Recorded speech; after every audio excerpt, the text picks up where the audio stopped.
নমস্কার বন্ধুরা, আজকে আমি আপনাদের বলবো ভগবান শ্রীকৃষ্ণের শরীরের চিহ্ন আপনার দেহ রয়েছে নাকি।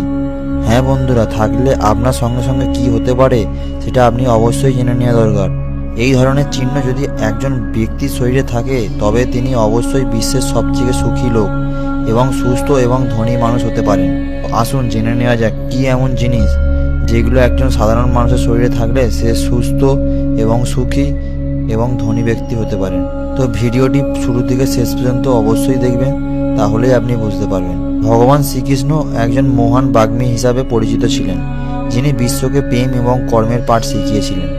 কথায় আছে শ্রীকৃষ্ণ ভগবত গীতা রচনা করেছিলেন এবং সমগ্র মহাবিশ্ব তার মুখের মধ্যে নিহিত ছিল।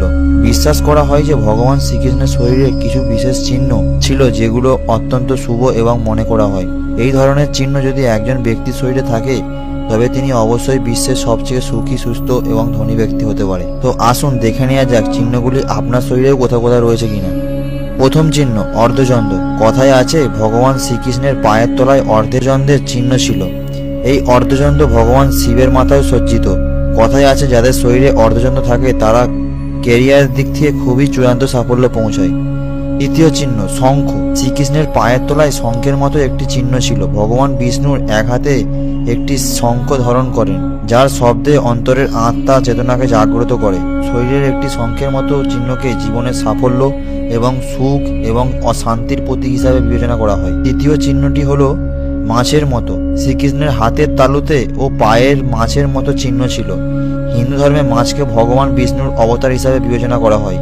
কথায় আছে শরীরের এই চিহ্নটি প্রতিপত্তির প্রতীক। চতুর্থ চিহ্ন, ত্রিভুজাকৃতি। এইভাবে যদি একজন ব্যক্তির পায়ে একটি ত্রিভুজ চিহ্ন থাকে তাহলে এই ধরনের লোকেরা জীবনে আকর্ষণীয় লোকেদের সঙ্গে দেখা করে। শরীরের ত্রিভুজের এই চিহ্নটি অর্থ হলো সে ব্যক্তির ভবিষ্যৎ খুবই ধনী হতে চলেছে। এই ধরনের লোকেরা একজন ভালো বক্তা এবং জীবনে অনেক উন্নতি করে। পঞ্চম চিহ্নটি হলো তীর। পায়ের তীর চিহ্নের মতো একটি চিহ্ন খুবই শুভ বলে মনে করা হয়। এই ধরনের মানুষ জীবনে অনেক সংগ্রাম করে এবং জয়ী হয়। যদি এই চিহ্নগুলো শরীরের নিচের অংশে থাকে তবে জাতীয় ব্যক্তির দুর্দান্ত কৃতিত্ব অর্জন করে। ষষ্ঠ চিহ্ন, হাতের তিল। যদি কোনো ব্যক্তির হাতে তিল থাকে তবে এমন ব্যক্তি সাধারণত হিসাবে বিবেচনা করতে ভুল করবেন না। এই ধরনের লোকেরা খুবই পরিশ্রমী এবং নম্র প্রকৃতির হয়। তাদের দাম্পত্য জীবনে খুবই সুখের হয়। সপ্তম চিহ্নটি হলো তিলের পাশে। যদি কোনো ব্যক্তির বাম হাতের পাশে তিল থাকে তবে এই জাতীয় লোকেরা জীবনে দুর্দান্ত সাফল্য অর্জন করে, কিন্তু অনেক সংগ্রামের পর। একই সময় ডান হাতের পাশে তিল বা আঁচিলের মতো হলো এই ব্যক্তিকে খুবই সতর্কতা অবলম্বন করতে হবে। অষ্টম চিহ্নটি হলো কানের তিল। যাদের কানের তিল থাকে তারা ভাগ্যবান বলে মনে করা হয়। কথায় আছে যাদের কানের তিল থাকে তারা জীবনের সবকিছুই বিনা সংগ্রামে পেয়ে যায়। বন্ধুরা, এই আটটি চিহ্ন যদি আপনার শরীরেও থেকে থাকে তবে আপনি বিশ্বের সবচেয়ে সুখী, সুস্থ এবং ধনী মানুষ হতে পারেন। কথায় আছে ভগবান শ্রীকৃষ্ণের শরীরেও এইসব চিহ্ন নাকি আছে। তো আপনাদের শরীরে যদি থাকে তাহলে কমেন্ট করে অবশ্যই জানাবেন। আর ভিডিওটি ভালো লাগলে একটা লাইক করে চ্যানেলটিকে সাবস্ক্রাইব করে দেবেন।